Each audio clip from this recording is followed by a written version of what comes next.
Hey, it's Hillary and I'm here in my studio, and today I wanted to talk about 100. It's a question I get a lot, not only from clients, but from teachers as they kind of are coming through the training or mentoring, kind of like, it's just one of those exercises like, why does it never get easier? Why am I doing this? What's the purpose? So I thought we'd look at the 100 and also look at things that you can kind of see through the 100 in terms of what you might expect from the client. Just a few things on the mat. So let's start with the 100. Traditionally, classically, it's the first thing you do, right? And we're seeing how that person is curling at two ends of their spine. So that neck, shoulder, that upper, and the lower. And can they lift their legs up? Is that even possible? And if it's not, that's cool, that's okay. And wherever the legs go is okay. They don't have to be in a certain whatever. So with the 100, you've got the 5 inhale and the 5 exhale, which equals the 100, which is always an aha moment for clients. Oh, that's why it's called, yeah, that's why it's called the 100. So let's just start basic 100 here. So you would lie down. And again, we want to first see if we can see a curl at the bottom of the spine. So for a lot of people, that might not be able to happen. And they may kind of curl up, but you see this just stays the same. So let's just see about lifting the legs off the floor. So if you take the arms back, and we'll just do it a nice stretch, because 8 feels good, and I'm a little jet lagged from traveling. And curling the head and shoulders up, looking towards the feet. And I want, as I curl up here, for that same curl to happen at the bottom. And I'm just gonna reach my legs so far, maybe I can get them to unweight or float up, and then come back down. And it's okay if it doesn't happen. And then again, curling the head, shoulders, and lengthening the legs so far away that maybe they curl up. But I want to make sure I've got that nice curl at both ends, and then back down. And a lot of times it's okay if the client or you come up, and maybe the legs don't lift, but if you just reach them so far that you feel like they're going to lift, you will get that whole connection anyway, as if you were lifting those legs. So we'll see where my legs go today, and it's okay as you go through if those legs change. Experiment, see where it is for you, and it changes on a daily basis. As you curl the head and shoulders up, reach, lengthen the legs, see where I'm going to go today, and you're going to inhale and exhale. Inhale, exhale, and keep reaching. Inhale, exhale. So I'm really concentrating on thinking about that curl at the bottom of the spine, because that's kind of my challenge point. Inhale, exhale. Seeing how big I can make the pumps, reaching the legs, keeping that curl. Inhale. I am counting, I promise. Exhale. Maybe just not breathing right. Inhale, exhale. And as I find the connections, maybe I can take those legs a little lower. And then I'm going to bring it all the way down. And those just never get easier. So with the 100, we were looking at the curl at both ends of the spine. And then you can take it into that roll up. And with the roll up, I'm going to move this away so we can use our strap here. I like to use the strap, not because it makes it easier, but because it really helps engage. It's kind of like having the spring on the apparatus. It gives the body something to go, oh, I need to fire here, I need to work here. So that's why I like using it. But also, I know a lot of times you'll hear clients, or maybe even in your own practice, where it feels like that low back and into the lumbar when you're rolling up and down. It's like, oh, it's not moving, it's not happening. Well, flash back to your 100 and think the minute you start that roll up, the pull into the strap or the reach of those legs, that same curl has to happen as you come.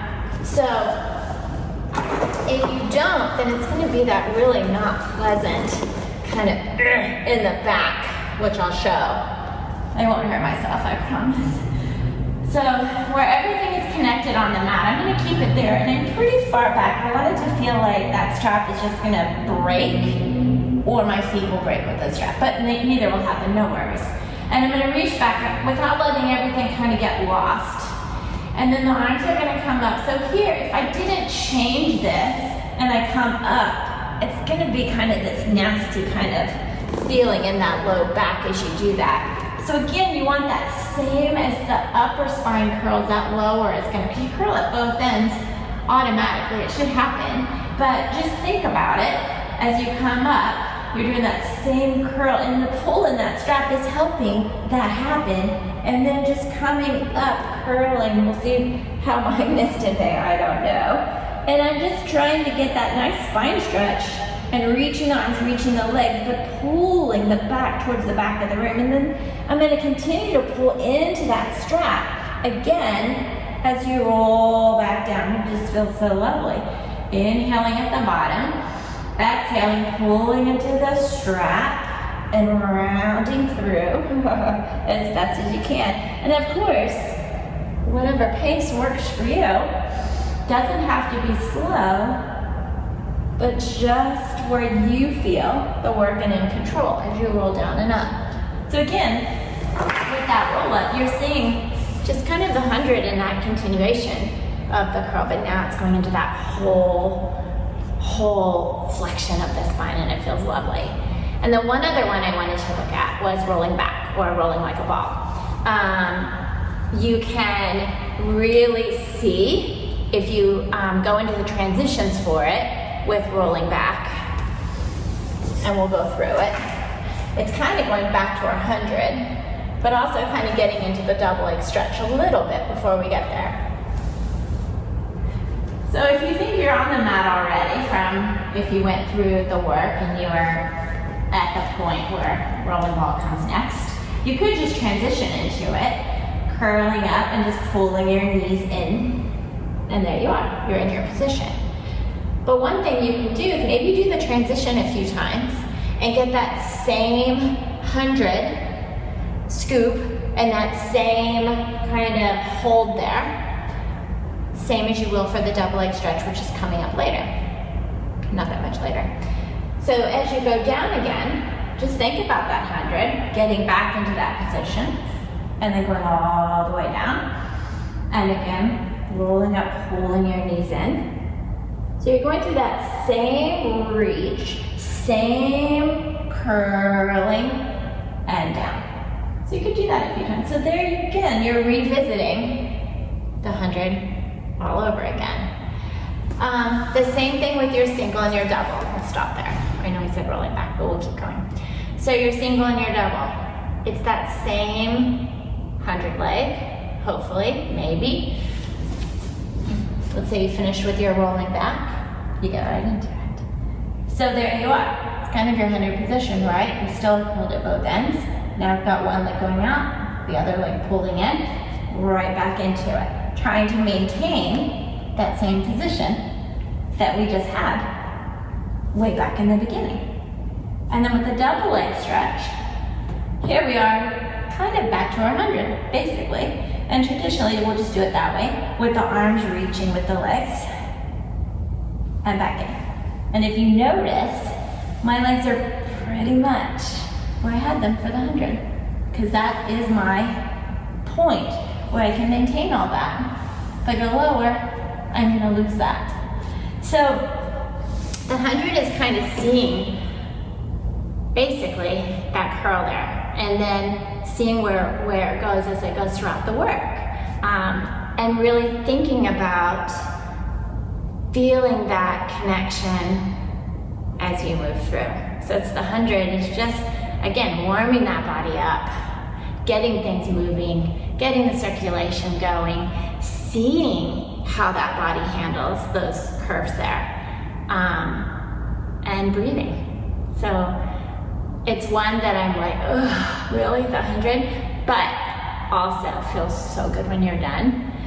But play with it, go through the mat, see where you can find that, and play with it. And and see what happens for you. Okay, that's a look at the hundreds. Bye.